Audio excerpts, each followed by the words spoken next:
next level. Today I want to talk about the intimacy formula. If you have read the book, then you are familiar with the intimacy formula. Now let me just read it to you. Now, trust can be built with two of these variables, but I add a third because I try to accelerate the process.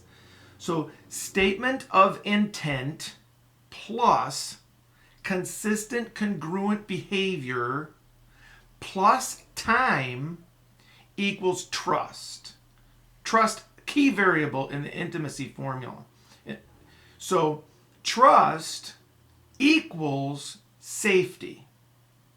Safety plus vulnerability equals intimacy. And this is where a ton of couples get tripped up.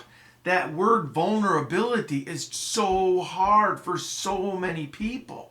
But I'm telling you what, if you want to get to that next level, if you want to have that emotional connection that you've desired for the longest time, or you had it and you lost it and you want it back, we got to get to the place where you can feel safe, super safe in your relationship, and be vulnerable. Allow yourself to be emotionally vulnerable. Now, the reason that formula is so important, and what I say to people is behavior elicits an emotional response from people.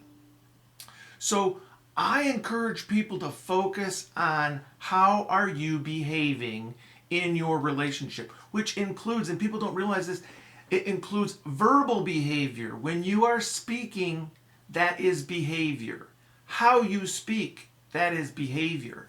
Paying attention to how you're behaving in your relationship makes a huge difference in terms of the emotional response you want to get. And it works both ways. Obviously, it's reciprocal. If you're behaving nicer to get a nicer response, hopefully you're going to have a partner that wants to behave nicer to get a nicer response. All right. So the trust portion of the intimacy formula is statement of intent. I like to add that that's the catalyst to allow trust to develop a little quicker. If I just consistently do behavior over time, it'll get me there because my partner will eventually notice. But if I say, Stacy, this is my intention.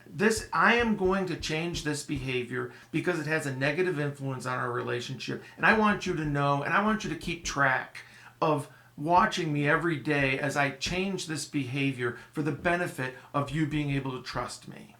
So I state my intention, why I'm doing the behaviors and why I'm making those changes, so that when she notices it every day, over time, she starts to trust in that. And one of the things that we have going for us is that she's going to trust, and she has trusted that I'm going to communicate. I'm going to talk about the things that bring us closer. Verbal behavior. She doesn't always think it's the greatest thing, doesn't always necessarily want to talk, but she can trust that I'm going to want to talk about stuff. So once you get that trust, that creates the safety you need to be vulnerable.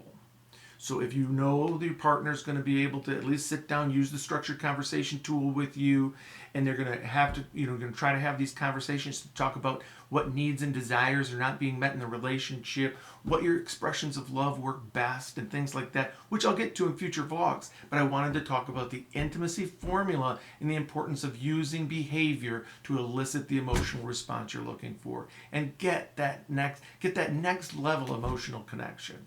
All right. Give me some feedback, give me some ideas of what you want me to talk about, and please subscribe to my YouTube channel and share this blog with others. Thanks a lot.